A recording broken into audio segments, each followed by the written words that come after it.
Hello everyone and welcome to Ramya's English Expeditions. Today we are going to do the poem When Great Trees Fall by Maya Angelou.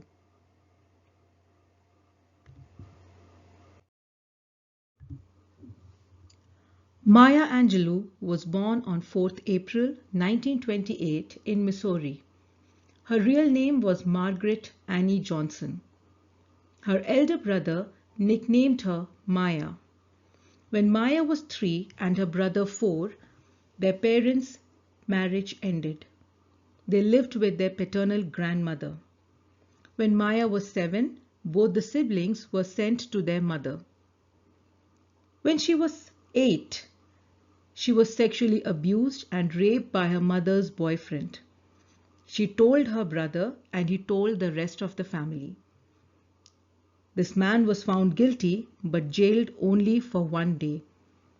When he was released, he was murdered, probably by Maya's uncles. This incident shocked her to the extreme, and she became mute for 5 years.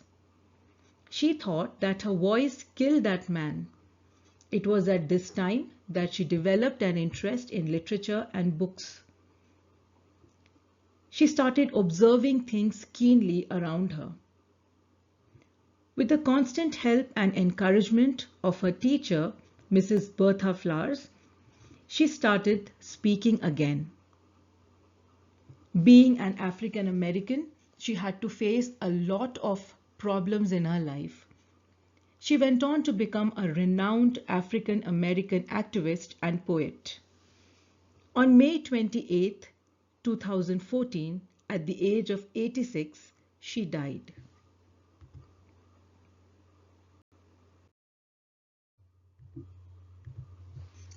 Background of the poem.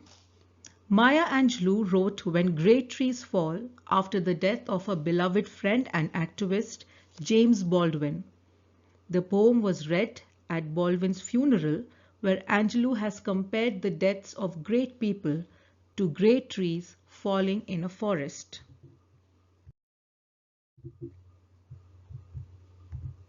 Summary of the poem. When Great Trees Fall by Maya Angelou is a poignant poem that explores the theme of loss and the impact it has on both individuals and the world around them.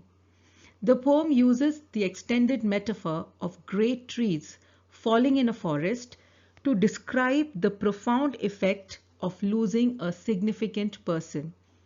It speaks of the grief, pain, and eventual healing that follows such a loss, ultimately conveying a message of hope and renewal. The trees symbolize great men.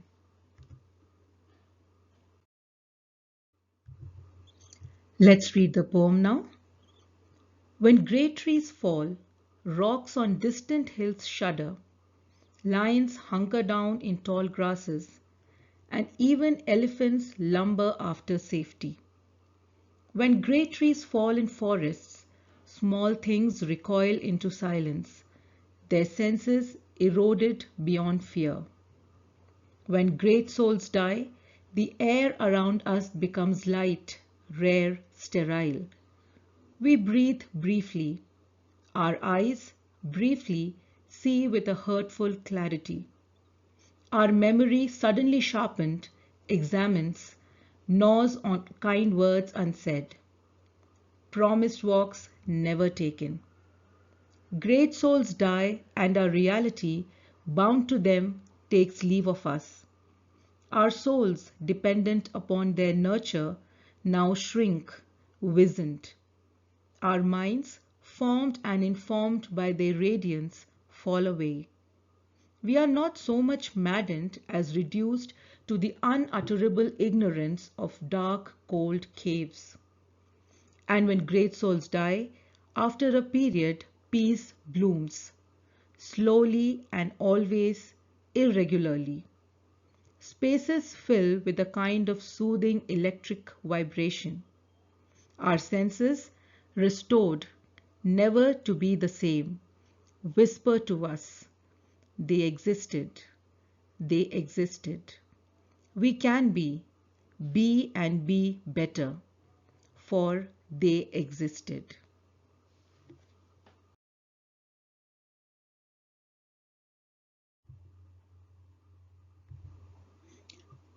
Lines 1 to 6.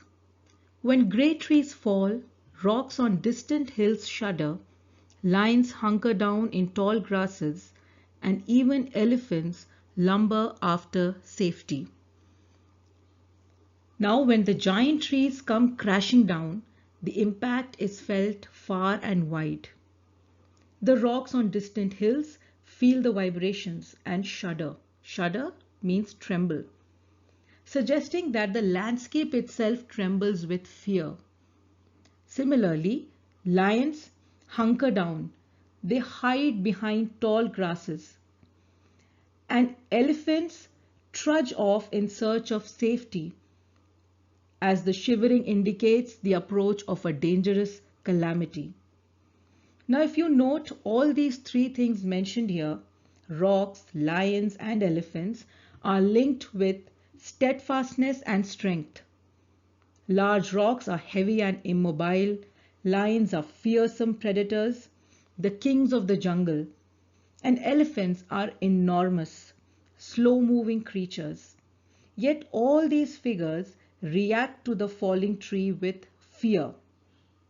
The speaker tries to convey that the falling of great trees shakes up everything around them.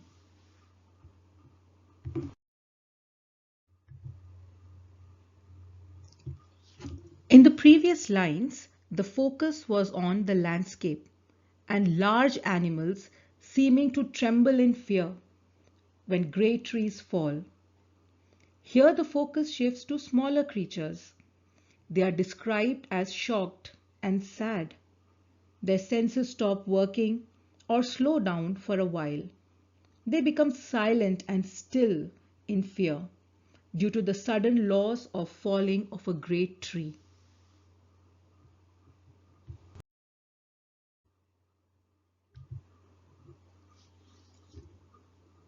In lines 12 to 15, it is revealed that the speaker is not just talking about trees in the literal sense. The whole time, the great trees represent great human beings. What happens when those trees fall, in turn, represent what happens when those great people or our beloved people die. The speaker says that the very air around us suddenly seems light, rare, and sterile. In other words, it is like the air has been sucked out of a room, making it hard to breathe, drained of spirit. This line expresses the sense of grief in isolation. The speaker also introduces the plural pronoun us here. This reflects that the fact that these great souls touch many people and their loss is felt widely. It also implies that it affects all of humanity, including the reader.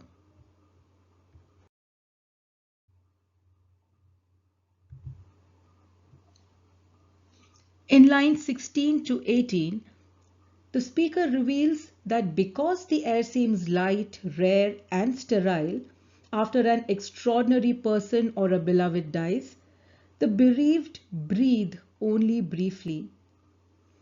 This means that they take small, shallow breaths, that is, they are not really living but surviving. It refers to the difficulty one goes through with each passing moment after this great loss. Just like we read in lines 7 to 11, where the smaller things recoil in the forest after a tree falls, their senses stop working. Similarly, the bereaved find that their senses have been overwhelmed by this loss. They seem to see nothing at all. When they do see, it is too painful and clear that the world has changed forever, that things will never be the same without that great soul. There is grief and sorrow all around. In lines 19 to 24, the speaker explains that mourning seems to intensify memory, making recollections suddenly sharper. The bereaved can't help but re-examine the past.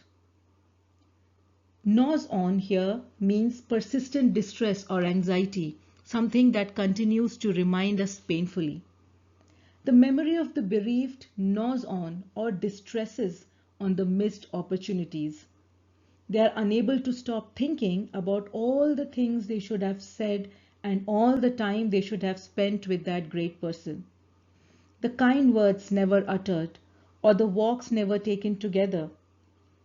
That is the pain of the what ifs. The speaker further suggests that with this loss comes a terrible emptiness. The bereaved try to keep this emptiness at bay by stressing on what could have been.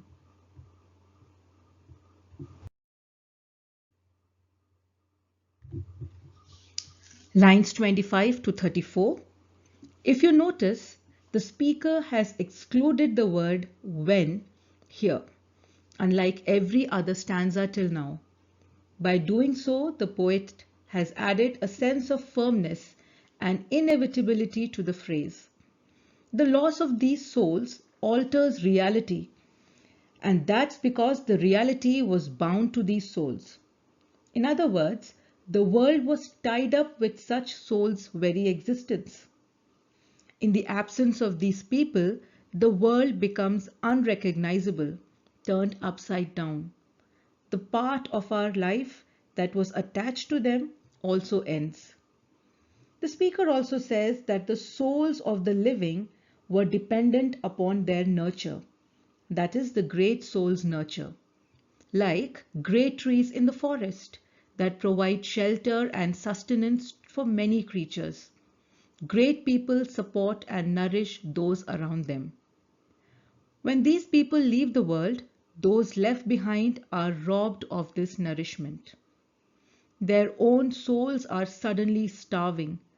They lose their minds, which were formed and informed by the radiance of those they've lost. The words formed and informed here emphasize the immense influence of these great souls who don't simply grant access to information, that is, informing people, but shape the very way people think, that is, forming their very minds. We should keep in mind here that Angelou wrote the poem in the memory of her friend James Baldwin, whose writings and ideas certainly shaped the way many saw the world.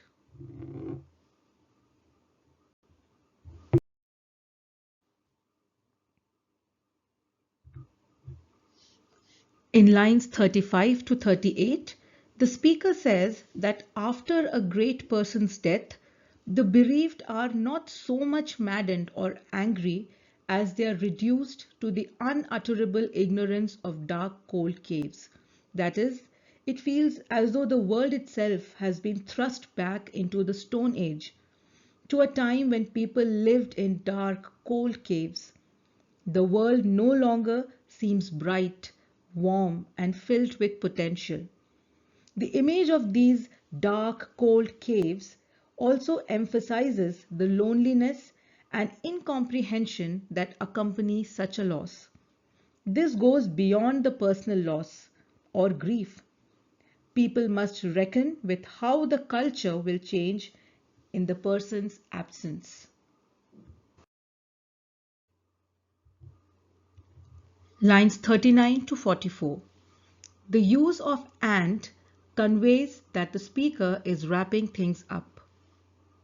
The final few lines brings a turning point where the speaker moves from talking about the immense grief at the loss of great souls to what eventually will fill in the empty spaces those souls leave behind. Though it takes some time, eventually a period of peace blooms. The word bloom here suggests the healing follows grief just as spring flowers inevitably follow the emptiness of winter. The peace comes slowly. People do eventually heal, just not right away or at once. The speaker states that there is a sense of void left behind which begins to fill with an uplifting spirit. The soothing peace eventually fills up the void or gaps left by the incredible souls. Though they seem to leave gaping holes in the world when they leave, these holes don't stay empty forever.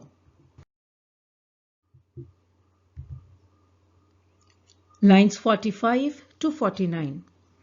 Earlier, the poet presented the loss of great souls as something mind-numbing, reality-shattering, and sense-eroding.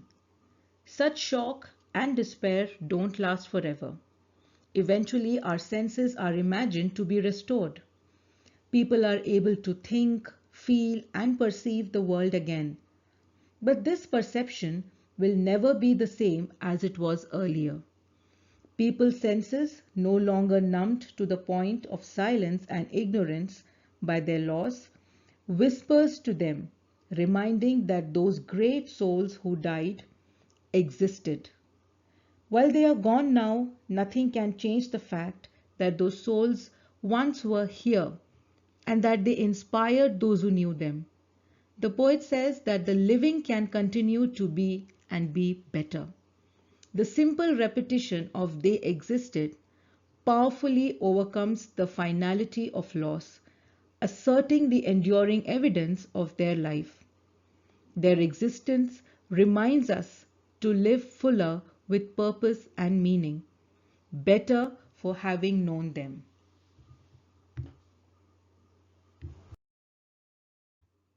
Let's move on to the themes now. Loss and grief. The poem delves into the deep sorrow and pain that accompanies the loss of a loved one. The great soul creates a significant void, causing shock and disruption to those around them, just as a falling tree shakes the entire forest. The speaker identifies with the shared experience of mourning, suggesting that the loss of a prominent figure affects everyone who knew or admired them. Healing and renewal. Despite the initial despair, the poem ultimately conveys a sense of hope and the possibility of finding peace and strength through healing. The poem can be interpreted as illustrating the different stages of grief, from the immediate shock and disruption to the gradual process of healing and acceptance. Impact of great souls. It highlights the significant influence that great individuals have on the world and how their absence is deeply felt.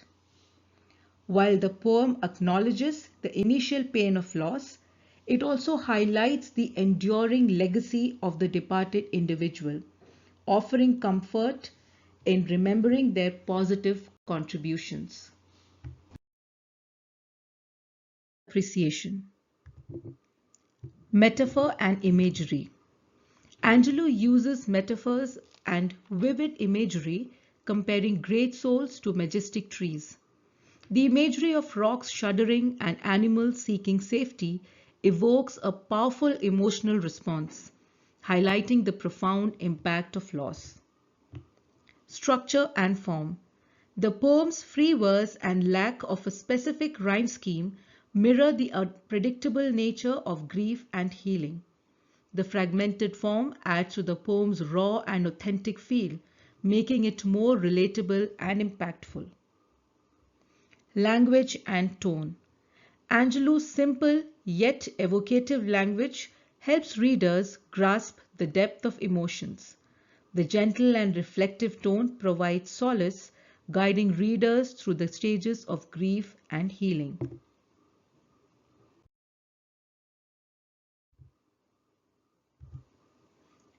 Symbolism. Nature symbols, such as fallen trees, represent lost individuals and their wide-reaching effects. This symbolism enriches the poem's meaning, illustrating the interconnectedness of life and the broader impact of loss. Emotional impact. The poem's ability to evoke a strong emotional response showcases Angelou's skill. Addressing universal themes of loss and renewal, it resonates with diverse readers and mirrors the natural process of mourning and recovery.